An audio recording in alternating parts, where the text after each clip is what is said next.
Gloria a Dios. Miremos por favor en el Salmo 85 en los versos del 1 al 7. Dice: Fuiste propicio a tu tierra, Jehová, volviste la cautividad de Jacob. Perdonaste la maldad de tu pueblo, todos los pecados de ellos cubriste. Reprimiste todo tu enojo, te apartaste del ardor de tu ira. Restáuranos, Dios de nuestra salvación, y haz cesar tu ira contra nosotros. ¿Estarás enojado contra nosotros para siempre? ¿Extenderás tu ira de generación en generación? ¿No volverás a darnos vida para que tu pueblo se regocije en ti? Muéstranos, Jehová, tu misericordia y danos tu salvación. Te damos gracias, Señor, en esta mañana. Estamos ante tu presencia, exaltando, glorificando tu nombre, Señor. Te pedimos que nos hables, que traigas edificación por medio de la fe a nuestras vidas, en el nombre de Jesús. Dice entonces Salmo 85, versos del 1 al 7 en la Nueva Traducción Viviente. Señor, tú derramaste bendiciones sobre tu tierra, devolviste el bienestar a Israel, perdonaste la culpa de tu pueblo, sí, cubriste todos sus pecados, contuviste tu furia y refrenaste tu enojo encendido. Ahora, restáuranos, oh Dios de nuestra salvación. Aparta tu enojo de nosotros una vez más. ¿Seguirás enojado con nosotros para siempre? ¿Extenderás tu ira a todas las generaciones? ¿No volverás a darnos vida para que tu pueblo pueda alegrarse en ti? Muéstranos tu amor inagotable, oh Señor, y concédenos tu salvación. Bueno, este Salmo 85 es escrito por los hijos de Coré, pertenecientes a la familia sacerdotal de Aarón, y es un salmo en el cual ellos toman la vocería del pueblo de Israel para presentar su acción de gracias delante de Dios, porque Dios permitió que Israel una vez más volviera de la cautividad. Y ellos, los salmistas, pues los hijos de Coré, le muestran al Señor, le enseñan al Señor que ellos como personas, como siervos de Dios, son conscientes de que la cautividad de Israel no ha sido un capricho de Dios, ni ha sido un despropósito de Dios, ni que ellos terminaron en cautividad así, sin que Dios interviniera. No, todo lo contrario. Con estas palabras, el salmista le dice al Señor que ellos estuvieron como nación en cautividad por cuenta del pecado de todo Israel. Y asimismo, que si en este momento ellos estaban siendo liberados, siendo devueltos nuevamente a su tierra, si ellos tienen esa fortuna, esa bienaventuranza de poder volver a la tierra y de dejar atrás la tierra de su cautividad, ha sido porque el Señor cubrió, dice, los pecados, todos los pecados de ellos cubriste, dice. Y aparte de eso, el salmista o los salmistas, que son los hijos de Coré, también le piden al Señor que continúe su obra de restauración en Israel, y le vuelven a pedir y a suplicar al Señor que no continúe enojado. Saben, tienen la experiencia, podríamos decir, escarmentaron con la experiencia de la cautividad, ya saben que el enojo del Señor es algo difícil, es algo duro. Por eso en los versos siguientes, en el 4 hasta el 7, ellos le hacen esa rogativa. Por ejemplo, le dice aquí: reprimiste todo tu enojo, te apartaste del ardor de tu ira. Y dice: y haz cesar tu ira contra nosotros. y le preguntan: ¿estarás enojado contra nosotros para siempre? ¿Extenderás tu ira de generación en generación? ¿No volverás a darnos vida?, le preguntan. Y estos pasajes y estos interrogantes que en el Antiguo Testamento nosotros encontramos nos permiten entender cómo es que funciona, digámoslo así, el alma de Dios. ¿Qué es lo que aflora del alma de Dios, en el alma de Dios, con respecto a su pueblo? ¿De acuerdo? Y nosotros encontramos por las palabras de los descendientes de Coré, pues que en el Señor por su pueblo hay amor. ¿Y por qué decimos eso? Porque Dios perdona el pecado de su pueblo, porque Dios reprime su enojo. No, Dios no se queda con el enojo encendido por su pueblo. Su pueblo puede pecar, su pueblo puede cometer errores y provocar enojo en el alma de Dios, pero en ese enojo en el alma de Dios no va a durar para siempre. Y eso, cuando digo su pueblo, pues entendamos que se refiere al pueblo de Israel y también, por supuesto, a la iglesia, ¿sí? Y les decía que estos versos nos permiten ver lo que aflora, lo que está a flor de piel, digámoslo así, en el alma del Señor, y es la misericordia por su pueblo. Y también, por supuesto, nosotros lo aprendemos en las Santas Escrituras, es la verdad, ¿sí? Y para eso vamos a mirar otros versos. Por ejemplo, Proverbios capítulo 16, en el verso 6, dice: con misericordia y verdad se corrige el pecado, y con temor de Jehová los hombres se apartan del mal. Como vemos en este pasaje de Proverbios, el Señor siempre en el trato con su pueblo hace uso de la misericordia. Así el Señor esté disgustado, así el Señor tenga todas las razones para estar enojado con su pueblo, el Señor siempre tiene la misericordia para su pueblo, siempre lo ha tratado con misericordia. Aparte de la misericordia, el Señor ha usado la verdad en el trato con su pueblo. ¿De acuerdo? ¿Por qué esto? Porque recordemos, el Señor, aparte de ser Dios, es el creador, es el Padre. Nosotros somos hechura suya. Entendámoslo de una forma diferente. Al Señor le duele la suerte nuestra acá en la tierra, ¿sí? El Señor no está desentendido de nosotros. Él es un Padre bueno, misericordioso, que siente el dolor nuestro, que la incomodidad, la vergüenza, la dificultad, el oprobio, la tribulación nuestra son de Él. ¿Por qué? Porque Él es un Dios cuyo corazón es así, es un corazón completamente paternal.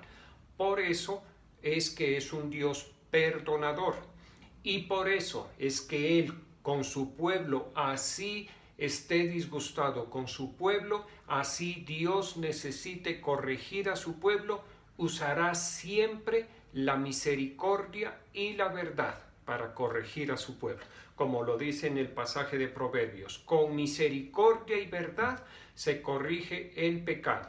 Y miremos ese orden, que no es gratuito. Siempre el Señor usa primero la misericordia antes que la verdad. Miremos por favor en el Salmo número 98, en el verso 3, dice: se ha acordado de su misericordia y de su verdad para con la casa de Israel. Todos los términos de la tierra han visto la salvación de nuestro Dios. Nuevamente en este pasaje, en el Salmo 98, verso 3, vemos ese orden que se repite. primero la misericordia y luego la verdad. Dice, se ha acordado de su misericordia y de su verdad para con la casa de Israel. O sea, siempre Dios trata a su pueblo con misericordia y con verdad. Miremos lo que dice la epístola del apóstol Santiago en el capítulo 2, en el verso 13. Dice, porque juicio sin misericordia se hará con aquel que no hiciere misericordia. Y la misericordia triunfa sobre el juicio. Como les decía, nosotros en las Santas Escrituras podemos ver en Dios esa forma de relacionarse, esa forma de tratar Él a su pueblo, sea Israel, sea la iglesia. Y asimismo espera Dios que nosotros tratemos al prójimo y que tratemos con nosotros mismos, con misericordia y con verdad, anteponiendo, lo enfatizo, primero la misericordia. Y aquí lo dice muy claro, porque juicio sin misericordia se hará con aquel que no hiciere misericordia. Siempre nosotros debemos usar la misericordia antes que el juicio. No puede triunfar el juicio sobre la misericordia. No se puede invertir ese orden. Es un orden que no se puede trastocar. Ningún ser humano lo debe, se puede sí, pero lo debe trastocar. ¿Listo? ¿Por qué? Porque ese es el orden que Dios tiene establecido. Primero, la misericordia y luego la verdad. Ante las situaciones de la vida de los seres humanos, ante la terrible problemática en la vida de los seres humanos, sobre todo de su pueblo, llámese Israel, llámese iglesia, el Señor siempre se ha comportado así. Lo primero que ha mostrado es la misericordia y luego la verdad o el juicio. ¿Listo? Y para eso vamos a mirar el Evangelio según San Juan en el capítulo 8, en los versos del 10 al 11. Lo vamos a entender mejor aquí.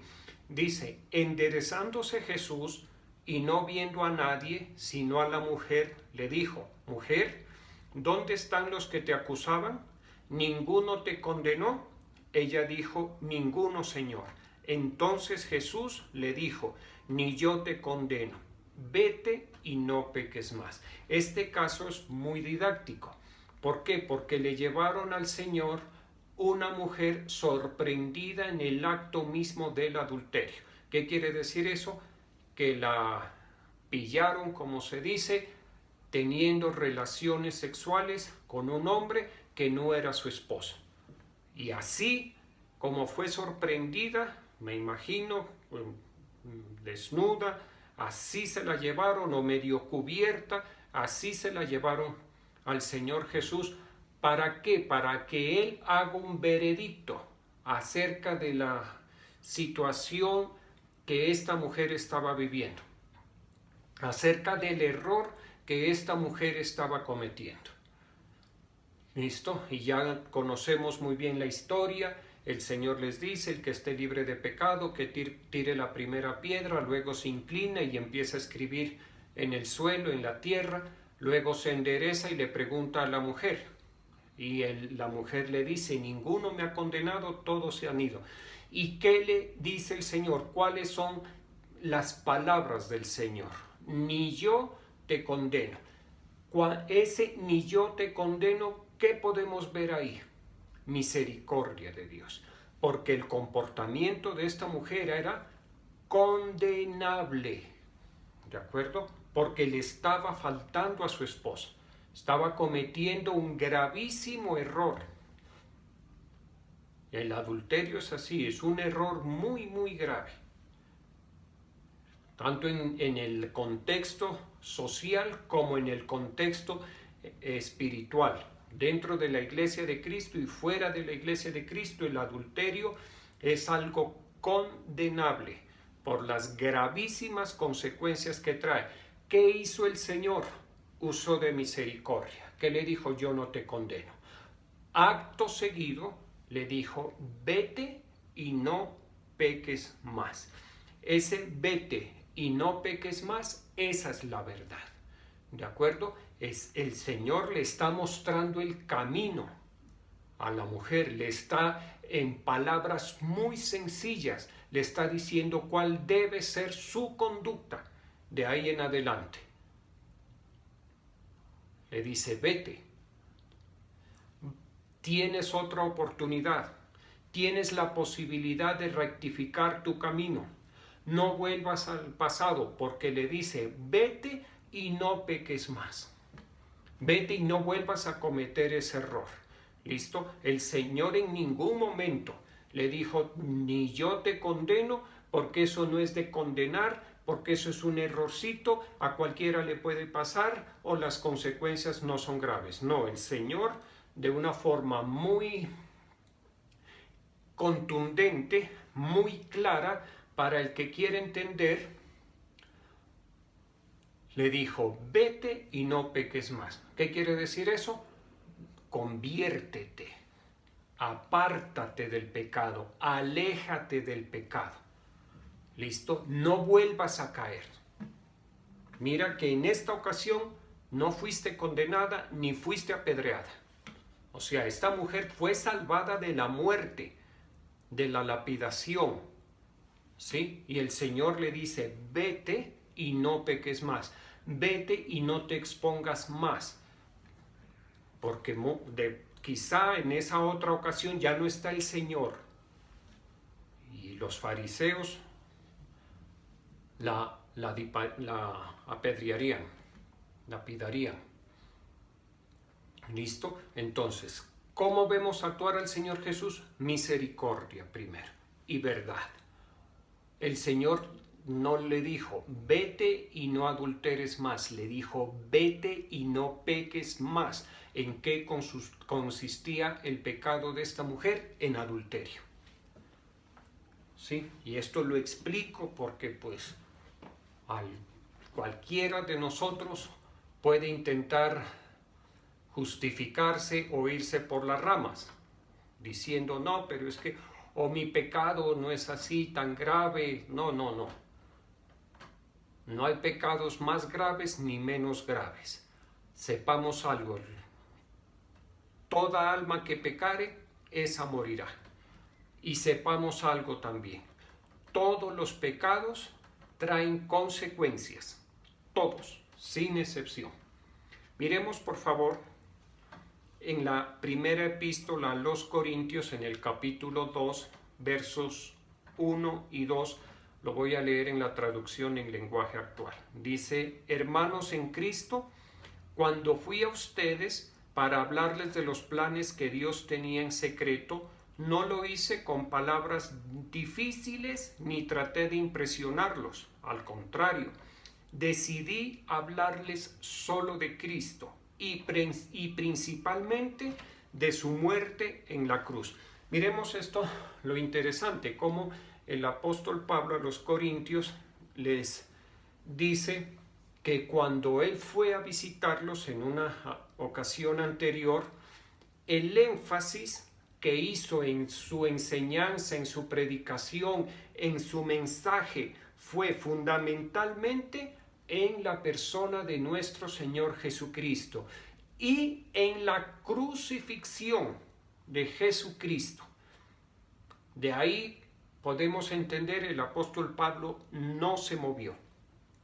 ¿De acuerdo? Y dice, y principalmente de su muerte en la cruz. Podemos entender, seguramente, el apóstol Pablo les habló acerca de cómo fueron los momentos, cómo fue la situación, las circunstancias, como dicen, de tiempo, de modo, de lugar. ¿Listo? Pero más que todo, el énfasis, el apóstol Pablo lo debió haber centrado en la cruz, en la crucifixión del Señor Jesús, en el propósito de Dios con esa crucifixión y en la ganancia para la humanidad de Cristo crucificado, de Cristo llevado al sacrificio por toda la humanidad. Ese es un énfasis importantísimo, porque el resto es anecdótico, el resto es historia, ¿de acuerdo? Pero la doctrina de la salvación está en lo que Cristo logró para la raza humana cuando entregó su vida a la voluntad del Padre. Y la voluntad del Padre es que Él fuera el sacrificio expiatorio por el pecado de la humanidad. Y también, seguramente el apóstol Pablo le hablaría a la iglesia de los Corintios de todo lo que el Señor Jesucristo, en obediencia al Padre, alcanzó como honra. Porque todo sacrificio, toda obediencia, toda muerte que nosotros hagamos en esta profesión de fe, no se queda sin remuneración. De parte de Dios recibimos una honra, ¿de acuerdo? Proporcional al sacrificio, a la entrega, a la muerte nuestra. Miremos por favor en el Salmo 85, que fue el que leímos al inicio, en los versos 10 y 11. Dice: la misericordia y la verdad se encontraron, la justicia y la paz se besaron. La verdad brotará de la tierra y la justicia mirará desde los cielos. Este salmo, estos versos 10 y 11 del Salmo 85 son bien interesantes, muy bonitos, porque nos permiten entender de una forma sencilla lo que justamente el Señor Jesucristo hizo por nosotros en la cruz, lo que sucedió en la cruz de nuestro Señor Jesucristo. Como dice aquí, la misericordia y la verdad se encontraron. La misericordia de Dios para la raza humana, consistente en que de tal manera amó Dios a su Hijo Jesucristo, que lo entregó en la cruz para que nosotros, por la muerte de Cristo, fuéramos redimidos del pecado. Y como lo dice Juan 3:16, facilito, de tal manera amó Dios al mundo que dio a su Hijo unigénito para que todo aquel que en él cree no se pierda, mas tenga vida eterna. Lo primero es la entrega del Señor Jesucristo. Como lo dice aquí, la misericordia y la verdad se encontraron. Podríamos decir, y de hecho hay una versión, que no recuerdo cuál es, me parece la Nueva Versión Internacional, que dice que la misericordia y la verdad se dieron cita. La misericordia y la verdad se encontraron en una cita. ¿En dónde? En el Calvario, en la cruz de nuestro Señor Jesucristo. Por una parte, la misericordia de Dios, que ya miramos. Sí, de tal manera amó Dios al mundo que dio a su Hijo unigénito para que todo aquel que en él cree no se pierda, mas tenga vida eterna. Y por otra parte, la verdad, que la paga del pecado es muerte, mas la dádiva de Dios es vida eterna en Cristo Jesús. ¿De acuerdo? Entonces, en la cruz tiene cumplimiento. Mire que este es un salmo profético, Salmo 85. Es un salmo que anticipa lo que sucedería en la cruz del Calvario. Y lo expresa así: la misericordia por una parte y la verdad. ¿Cuál es la verdad? Que la paga del pecado es muerte y que por cuenta del pecado todos quedamos destituidos de la gloria de Dios. ¿Y cuál es otra verdad? Que todos pecamos. ¿Y cuál es otra verdad? Que no hay hombre que siempre haga el bien y nunca peque. ¿Listo? Pero primero está la misericordia de Dios. Por eso es que nosotros, la Iglesia de Cristo, somos un pueblo bienaventurado, porque el Señor nos mira a nosotros, a sus hijos, a la Iglesia que su Hijo Jesucristo compró con su sangre, a nosotros nos mira, y si nos mira mal, si nos mira comportándonos mal, si nos mira haciendo lo incorrecto, lo debido, el Señor en su corazón, lo primero que va a tener y va a sentir y lo que va a aflorar de él es misericordia. Y luego la verdad y posiblemente el juicio. ¿Listo? Pero siempre, siempre por delante la misericordia y luego la verdad. Y en el caso de su pueblo, el juicio no para salvación o condenación, sino el juicio o seremos juzgados por las obras que hemos hecho estando en el cuerpo, dice la Escritura. ¿Listo? Nosotros iremos al tribunal de Cristo, no al trono de Dios Padre, sino al tribunal de Cristo, y ahí se nos mostrará lo bueno y lo malo y los galardones y los merecimientos de nuestras obras mientras estuvimos aquí profesando la fe en la tierra. Y continúa el Salmo 85. Dice, la justicia y la paz se besaron en la cruz de nuestro Señor Jesucristo. Aparte de que se tuvo cita la misericordia con la verdad por una parte, también la justicia de Dios y la paz para nosotros se besaron. ¿De acuerdo?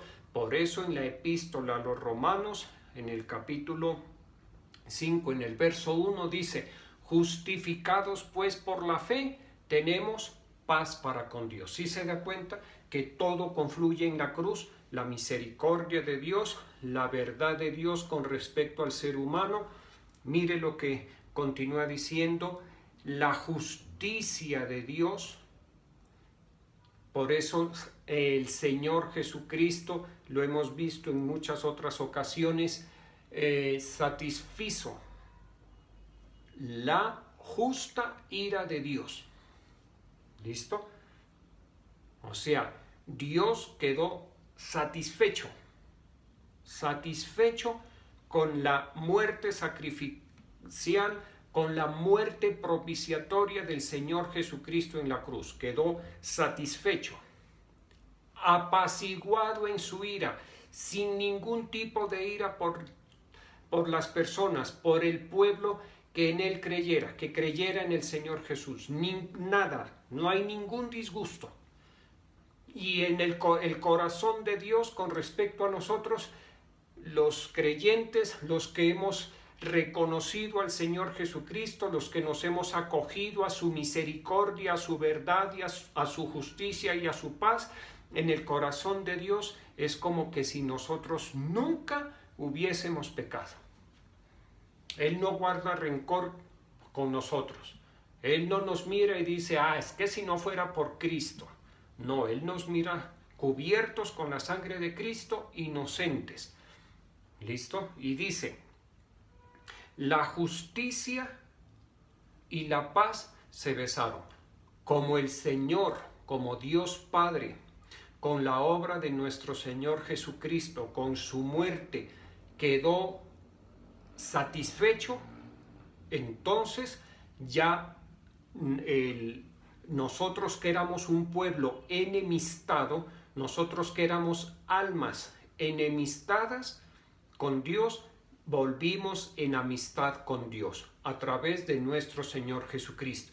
Entonces, el Señor delante de Dios se hizo justicia, y por cuanto se hizo justicia, nosotros tenemos la posibilidad de recibir la paz de Dios que sobrepasa todo entendimiento. Por eso, hermanos queridos, no nos pongamos a juzgar a nadie, no tomemos esa posición. ¿Por qué? Porque el juicio que nosotros hagamos en contra de una persona, de algún creyente, de quien sea, del prójimo, del hermano de la iglesia, del hermano de intercesión, de la doncella, del músico, del predicador, en fin, eso ya fue resuelto en la cruz del Calvario, con misericordia, con verdad, con justicia y con paz. Por eso, mire, en ese mismo sentido, el apóstol Pablo, dirigido por el Espíritu Santo, en Romanos 5:1 dice, justificados pues por la fe, tenemos paz para con Dios. Primero justificados y luego paz para con Dios.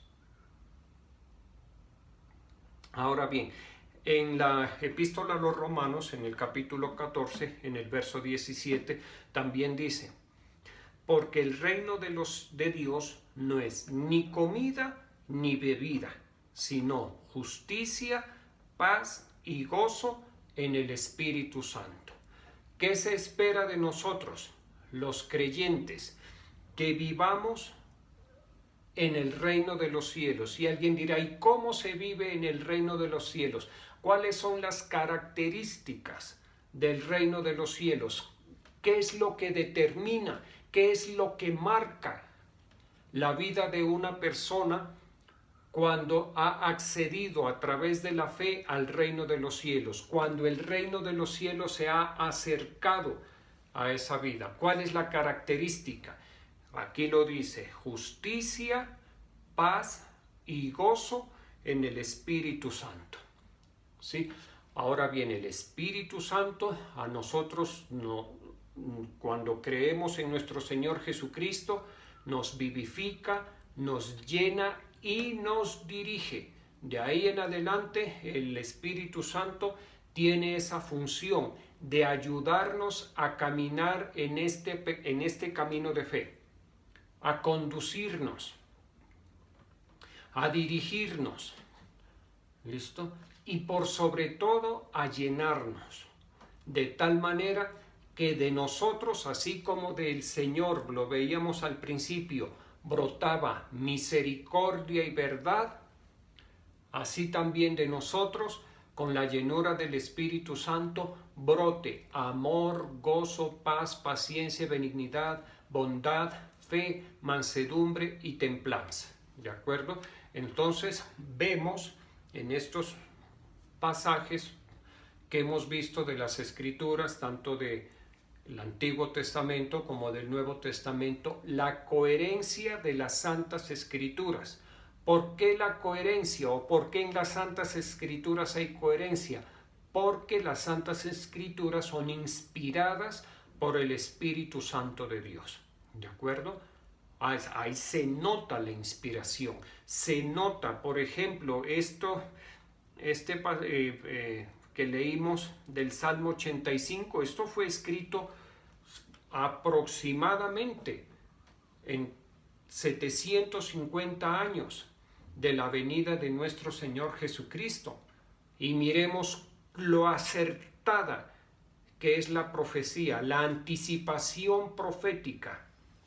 En los versos 11 y 12, creo que dijimos, en los versos 10 y 11, cómo es de acertada la anticipación profética en los elementos más importantes de la crucifixión de nuestro Señor Jesucristo. La cita que tuvieron, la misericordia y la verdad en la cruz. ¿Para qué la misericordia y la verdad? Para nuestro beneficio, no para el beneficio de Dios. Los beneficiados de esa cita que tuvo la misericordia y la verdad en la cruz del Calvario fuimos nosotros. ¿Listo? El Señor no, ni el Señor Jesucristo ni Dios Padre. El Señor Jesucristo, cuando estaba en la presencia de Dios, antes de encarnarse, Él tenía una gloria ya, extraordinaria, la gloria del Señor Jesucristo, del Dios Hijo, en el cielo. Y en el Evangelio según San Juan, capítulo 17, el mismo Señor Jesucristo lo menciona, de la gloria que Él tenía desde antes de la fundación del mundo. El Padre siempre ha estado rodeado de gloria y vive en la gloria eternamente y para siempre. Los beneficiados de esa cita de la misericordia y la verdad en la cruz somos nosotros. ¿Listo? Yo recuerdo hace años cuando necesitaba hacer el año rural, terminar una parte, ya había hecho una parte de la rural, ya se habían acabado los cupos para médicos rurales en un hospital. Yo le pedí el favor al director de ese hospital que me abra la posibilidad. Y él me dijo, me voy a reunir con el alcalde. Y tuvieron una reunión, incluso el director del hospital viajó a Bogotá a reunirse con el alcalde que estaba allá a tramitar ese beneficio para mí. Porque yo lo reconozco que fue así. Porque el cupo ya, o sea, las necesidades del hospital estaban satisfechas con la contratación que allá habían hecho y en la cual yo no estaba. Pero el director del hospital fue y se reunió, tuvo cita, así como en la cruz del Calvario.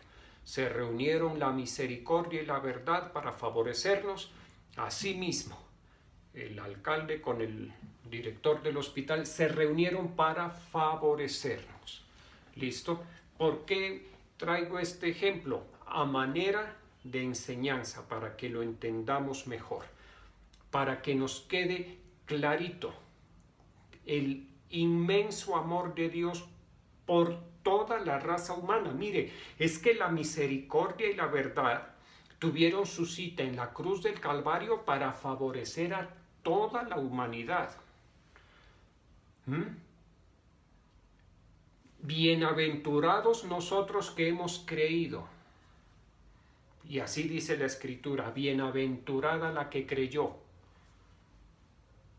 Bienaventurados nosotros que hemos creído. ¿Por qué bienaventurados? Porque somos beneficiados con la cita que tuvieron, la misericordia y la verdad por un lado en la cruz del Calvario, y la justicia y la paz que sobreviene para nuestras vidas. ¿Listo? Nosotros quedamos en paz con Dios. Justificados pues por la fe, tenemos paz para con Dios por medio de nuestro Señor Jesucristo. Nosotros estamos completamente justificados, completamente pacificados, aptos para recibir todo tipo de misericordias.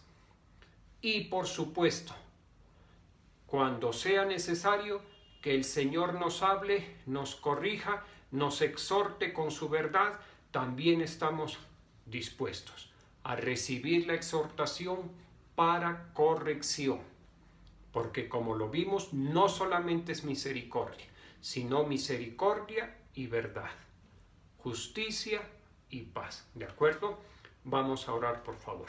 Te damos gracias, Señor, en esta mañana estamos ante tu presencia.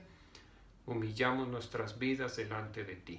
Ponemos en tu altar estos tributos, Señor.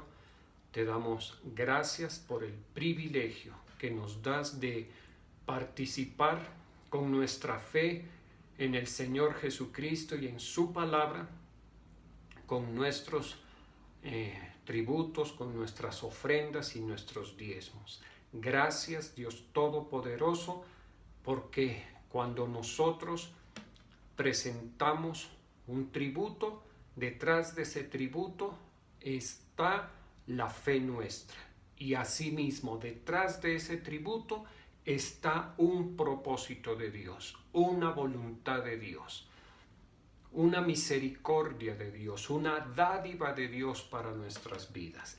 Gracias, gracias, Señor, porque mayor que nuestra fe es tu propósito para con nosotros, Señor, y las dádivas tuyas para con nosotros. Bendice estos tributos en el nombre de Jesús. Asimismo, te damos gracias en esta mañana, Espíritu Santo. Te invocamos, Espíritu de Jesucristo. Te decimos gracias, Espíritu de Jesucristo, por habitar en nuestros corazones. Eso es una dádiva de Dios.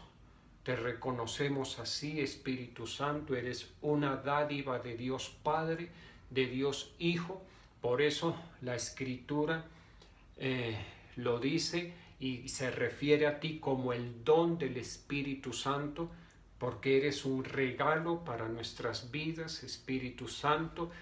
Te invocamos, ven, Espíritu de Dios, llénanos, llénanos más, llénanos más, que nuestro vaso espiritual sea lleno con el agua del Espíritu Santo, porque en el Evangelio según San Juan, en el capítulo 7, dice la Escritura que en el último y gran día de la fiesta el Señor Jesucristo se puso de pie y con voz fuerte dijo: si alguno tiene sed de mí, venga a mí; si alguno tiene sed de Dios, venga a mí y beba.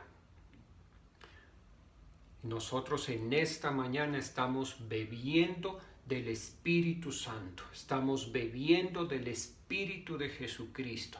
Bebemos del Espíritu de Jesucristo, bebemos más, que el Espíritu Santo de Dios nos llene más, que el Espíritu Santo de Dios nos vivifique más, que el Espíritu de Jesucristo encienda más nuestras vidas. Espíritu Santo, calienta los corazones de tus hijos y de tus hijas. Espíritu Santo, calienta nuestros corazones, que haya un fuego, que haya un ardor en nuestros corazones, así como el que había en aquellos que iban camino a Emaús, que sus corazones, por la presencia del Señor Jesucristo entre ellos, sus corazones estaban ardiendo, sentían un fuego en su pecho, Señor. Asimismo, que ese fuego esté en nuestro corazón. Llénanos, Espíritu Santo, a cada uno de tus hijos, de Genezaret, de Torrefuerte, cada familia, Señor. Los oramos en esta mañana por los padres, por las madres, por las parejas de esposos, que haya armonía, que haya consideración en las parejas, que haya buen trato, que haya respeto, que haya amor, que es el vínculo perfecto, Señor. En el nombre de Jesús, toda obra de las tinieblas, en el nombre de Cristo, la atamos, la encadenamos, la echamos fuera. Todo espíritu inmundo de separación, de divorcio, de adulterio, en el nombre de Cristo Jesús, es atado, es encadenado, es despojado, es echado fuera. Allá donde los demonios gadarenos no querían ir, allá los enviamos en el nombre de Jesús y sellamos la tierra con tierra de Israel. Y declaramos que hay amor, hay aceptación, hay perdón en las parejas, hay amor, aceptación, perdón en las familias. En el nombre de Jesús, que haya una ministración especial del Espíritu Santo entre los hijos, entre las hijas, entre los hermanos, que haya perdón, aceptación, misericordia, porque juicios en misericordia se hará sobre aquel que no tuviere misericordia, y la misericordia triunfa sobre el juicio. Permítenos, Señor, siempre usar de misericordia y luego la verdad, Señor. Te damos gracias en esta mañana, oramos por tu misericordia en nuestros apóstoles, en todo este ministerio, Señor. Misericordia por tu pueblo amado, por Israel, misericordia por Colombia, Señor, por sus autoridades, que seas tú dirigiéndoles, Espíritu Santo. Permíteme bendecir a cada uno de tus hijos y de tus hijas en el nombre del Padre, del Hijo y del Espíritu Santo. Un abrazo para todos.